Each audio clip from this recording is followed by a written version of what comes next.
எல்லாருக்கும் வணக்கம். எல்லாரும் எப்படி இருக்கீங்க? நல்லா இருக்கீங்கன்னு நினைக்கிறேன். இங்கே நானும் நல்லா இருக்கேன். ஸோ இன்றைக்கி நம்ம வீட்டில் என்ன விளாக் பார்க்க போகிறோம்னு பார்த்தீங்கன்னாக்கா பருப்பு சாப்பாடு தான் செய்ய போகிறோம். ஸோ அது வந்துட்டு நீங்கள் நிறைய வீடியோஸ் தான் பார்த்துருப்பீங்க. பட் இருந்தாலும் நமக்கு வந்துட்டு கோயம்புத்தூர் ஸ்பெஷல் என்ன போடுறதுன்னு சொல்லி யோசிச்சுட்டு இருந்தேன். இன்றைக்கி வீட்டில் வந்துட்டு பருப்பு சாப்பாடு தான் செஞ்சுட்டு இருந்தேன். ஸோ திடீர்னு ஒரு யோசனை வந்தது, நம்ம இதுவே ஒரு விளாகை போட்டுடலாமே. ஸோ வந்துட்டு நான் வந்துட்டு 2-3 வாரமாக நான் வீடியோ போடலை. ஸோ அதனால தான் இன்றைக்கி இந்த வீடியோ நான் போடுறேன். ஏன்னாக்கா கொஞ்சம் வேலையாக இருந்ததுனால, நான் கொஞ்சம் பிஸியாக இருந்ததுனால நான் வீடியோ போட முடியல. ஸோ இனிமேல் கண்டினியூவாக ரெகுலராக உங்களுக்கு வீடியோஸ் வர ஆரம்பிச்சிடும். இனிமேல் நம்ம வீட்டில் நான் என்ன பண்ணாலுமே, எந்த சமையல் பண்ணாலுமே உங்களுக்கு அது ஒரு விளாகாக வந்துடும்.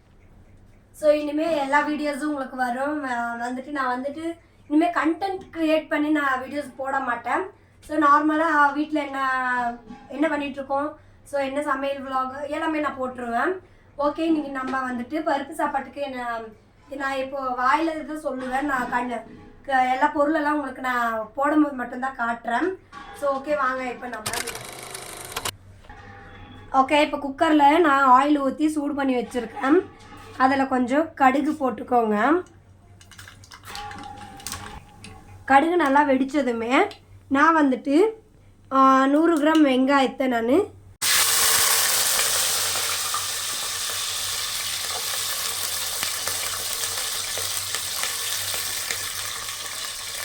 அப்புறம் வரமிளகா வந்துட்டு உங்களுக்கு காரத்துக்கு ஏற்ற மாதிரி வரமிளகா போட்டுக்கோங்க. நான் வந்துட்டு 2-3 வரமிளகா போட்டிருக்கிறேன்.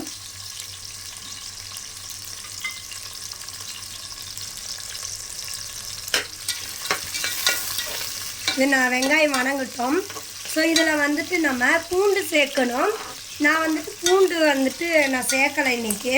ஸோ ரொம்ப லேட் ஆகிடுச்சின்னு சொல்லிட்டு பூண்டு சேர்க்கலை. பூண்டுக்கு பதிலாக பெருங்காயத்தை சேர்த்துக்கலாம். நீங்கள் பூண்டு சேர்த்தாக்க இன்னும் நல்லா டேஸ்ட்டாக இருக்கும். ஸோ இப்போ இது வதங்கட்டும். இது கொஞ்சம் லைட்டாக வதங்கினா போதும். தக்காளி வந்துட்டு நம்ம 2-3 தக்காளி நம்ம சேர்த்துக்கலாம். இப்போ நான் வந்துட்டு 3 தக்காளி அரிஞ்சு வச்சுருக்கேன். ஸோ அந்த 3 தக்காளியை நான் சேர்த்துக்க போகிறேன்.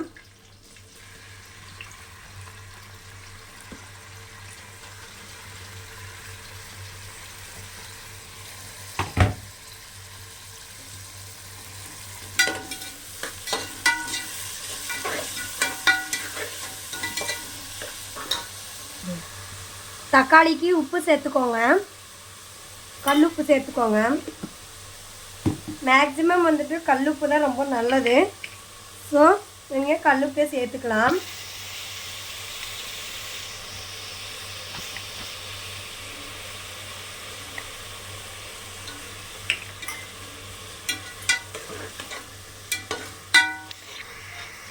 இப்போ மஞ்சத்தூள் வந்துட்டு 1 ஸ்பூன் மஞ்சத்தூள் சேர்த்துக்கலாம். ஏன்னா பருப்பு சாப்பாட்டுக்கு மஞ்சத்தூள் தான் நல்லா கலர் கொடுக்கும். நம்ம வேறு எந்த கலர் ஆர்டிஃபிஷியல் கலர் இதெல்லாம் நம்ம சேர்க்க போகிறது கிடையாது. இது வந்துட்டு எங்கள் கோயம்புத்தூரில் நாங்கள் செய்கிறது. ஸோ இதுதான் நம்ம கோயம்புத்தூரில் வந்துட்டு ஸ்பெஷலான டிஷ்ஷு. இது பேர் வந்துட்டு அரிசி பருப்பு சாதம். ஸோ என்னடா அரிசி பருப்பு சாதம்ன்றா, இன்னும் அரிசி பருப்பை காணமேன்னு பார்க்காதீங்க, உங்களுக்கு காட்டுறேன் பாருங்கள். இங்கே பாருங்கள், நான் பருப்பு அரிசி 2த்தையும் சேர்த்து ஊற வச்சுருக்கிறேன். பார்த்தீங்கன்னாக்கா உங்களுக்கே தெரியும். ஸோ பாருங்கள், இப்படி தான் ஊற வைக்கணும். இது ஒரு சைடில் இருக்கட்டும். ஸோ இப்போ நம்ம தக்காளி வணங்கினதுக்கப்புறம் தக்காளிக்கு தண்ணியை ஊற்றிட்டு நம்ம தண்ணி கொதிச்சதுக்கப்புறம் நம்ம அந்த அரிசியை ஊற வச்ச அரிசியும் பருப்பையும் நம்ம சேர்த்துக்கலாம் இதெல்லாம். ஸோ தக்காளி கொஞ்சம் வதங்கட்டும். இது கூடவே நீங்கள் கொஞ்சம் மிளகாத்தூள் சேர்த்துக்கோங்க. காரம் எந்த அளவுக்கு வேணுமோ அந்த அளவுக்கு நீங்கள் சேர்த்துக்கோங்க. நான் வந்துட்டு காரம் கம்மியாக தான் சேர்த்து போகிறேன்.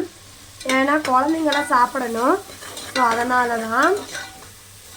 இப்போ ஓகே, இது மிளகாத்தூள் பச்சை வாசமெல்லாம் போகட்டும். போனதுக்கப்புறம் நான் வந்துட்டு இந்த டம்ளரில் 2 டம்ளர் அரிசி எடுத்துருக்கிறேன். ஸோ 4.5 டம்ளர் தண்ணி நான் ஊற்ற போகிறேன். நீங்கள் 4.5 5 டம்ளர் தண்ணியும் சேர்த்துக்கலாம். ஏன்னா பருப்பு சாப்பாடு வந்துட்டு ரொம்ப விதையாகவும் இருக்கக்கூடாது, ரொம்ப விதையாக இருக்கக்கூடாது. கொழன்னு ரொம்ப கொழன்னு இருக்கக்கூடாது, மீடியம் பதத்தில் இருக்கணும். ஸோ இப்போ ஓகே, நல்லா வதங்கிருச்சு. இதுக்கு நம்ம தண்ணி சேர்த்துக்கலாம்.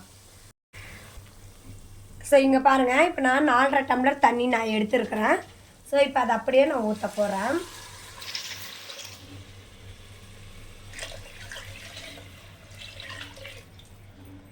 ஓகே, இப்போ நீங்கள் உப்பெல்லாம் நீங்கள் செக் பண்ணிவிட்டு நல்லா கொதிக்கட்டும். எதுக்காக கொதிக்கணும் அப்படின்னு சொல்கிறேன்னு பார்த்தீங்கன்னாக்கா, நம்ம இந்த தக்காளி வெங்காயம் இதெல்லாம் வந்துட்டு வதக்கிட்டோம். பட் இருந்தாலுமே நாம் வந்துட்டு இதில் தண்ணி நல்லா கொதிச்சுதுனாக்கா அந்த பச்சை வாசமெல்லாம் போயிடும். உங்களுக்கு வந்துட்டு பருப்பு சாதம் வந்துட்டு நல்லா டேஸ்ட்டாக இருக்கும். இதுக்கு வந்துட்டு பருப்பு சாதத்துக்கு வந்துட்டு நெய் ஊற்றி சாப்பிட்டா இன்னும் செம்ம டேஸ்ட்டாக இருக்கும். ஸோ ஓகே, இது நல்லா கொதிக்கிட்டு கொதிச்சதுக்கப்புறம் உங்களுக்கு நான் அரிசி போடும்போது காட்டுறேன். இப்போ இதில் பெருங்காயத்தூள் போட்டுக்கலாம். இப்போ பாருங்கள், இப்போ இந்த அளவுக்கு கொதிச்சிருச்சு. ஸோ நம்ம கொதிச்சதுக்கப்புறம் இந்த அரிசியும் பருப்பு ஊற வச்ச அரிசியும் பருப்பையும் சேர்த்துக்கலாம்.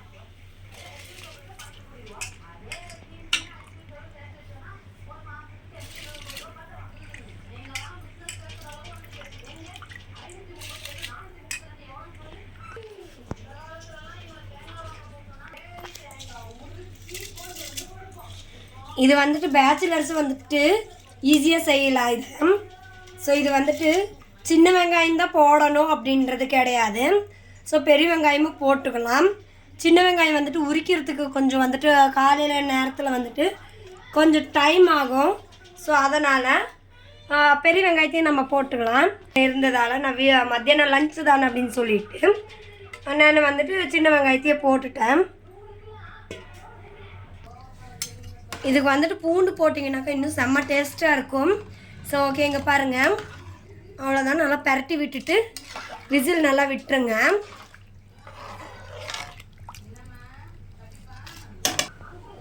பூண்டு வந்துட்டு தீந்துருச்சு. ஸோ கடையில் போய் வாங்கலான்னு பார்த்தா இன்றைக்கி எல்லா கடையும் க்ளோஸில் இருந்தது. ஸோ அதனால் நான் பூண்டு சேர்க்கலை.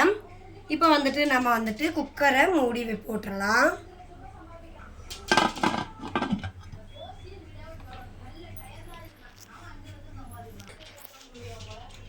ஓகே, குக்கர் இப்போ மூடிடலாம் நம்ம. ஸோ பெருங்காயமும் சேர்த்துலாம், பூண்டும் சேர்த்துலாம், ரெண்டுமே சேர்த்துக்கலாம். ஸோ வந்துட்டு ஒன்றும் ப்ராப்ளம் இல்லை. ஓகே, நல்லா ஒரு 3 விசில் வரட்டும். ஸோ 3 விசில் வந்ததுக்கப்புறம் நம்ம எப்படி இருக்குன்னு சொல்லிட்டு நம்ம வந்து பார்க்கலாம். ரெடி ஆயாச்சு. ஸோ நான் அடுத்து இந்த விசிலும் போயாச்சு. ஸோ நம்ம இப்போ ஓப்பன் பண்ணி பார்த்துடலாம் வாங்க.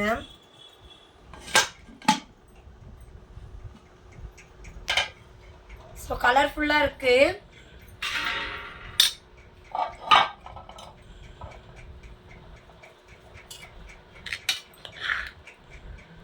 பாருங்க,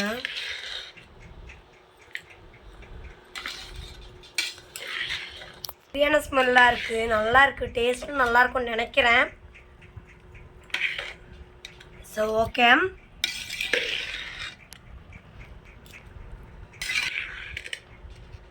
உங்களுக்கு மஞ்சள் கம்மியாக வேணுனாலும் நீங்கள் கம்மியாக சேர்த்துக்கலாம். ஸோ நான் வந்துட்டு எனக்கு கலர்ஃபுல்லாக வரணுன்றதுனால நான் மஞ்சள் சேர்த்தேன், அதிகமாகவே சேர்த்திட்டேன். ஓகே, இப்போ நம்ம பிளேட்டில் போடலாம்.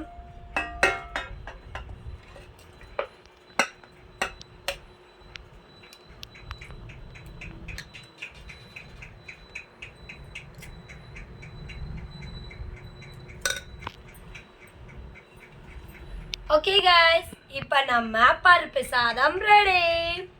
ஸோ இப்போ இதை என்னோட ஹஸ்பண்டுக்கு நான் கொடுத்துட்டு அவர் எப்படி இருக்குன்னு சொல்லுவார். நம்ம அதையும் பார்த்துக்கலாம் வாங்க. காய்ஸ், இப்போ ஹஸ்பண்ட்ட கொடுத்தாச்சு. ஸோ அவர் என்ன சொல்கிறாருன்னு நம்ம பார்ப்போம். சாப்பிட்டு பார்த்து எப்படி இருக்குன்னு சொல்லுங்கள். சூடாக இருக்கு, சூப்பராக இருக்குது. எனக்கு ரொம்ப பிடிச்ச சாப்பாடு இந்த அரிசி பருப்பு சாதம். ஓகே ஓகே, எப்பயும் போல நல்லா இருக்கு.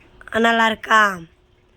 ஸோ ஓகே காய்ஸ், இந்த வீடியோ பிடிச்சிருந்தாக்கா லைக் பண்ணுங்கள், ஷேர் பண்ணுங்கள், கமெண்ட் பண்ணுங்கள். மறக்காமல் நம்ம சேனலை சப்ஸ்கிரைப் பண்ணிவிட்டு பாருங்கள். இதே மாதிரி உங்களுக்கு நிறைய வீடியோஸ் வரும் இனிமேல். இது வந்துட்டு ரொம்ப லென்த்தாகவே நான் போட மாட்டேன், 10 நிமிஷத்துக்குள்ளே போடுற மாதிரி நான் பார்ப்பேன். ஏன்னா உங்களுக்கு போர் அடிக்காது இல்லைங்களா?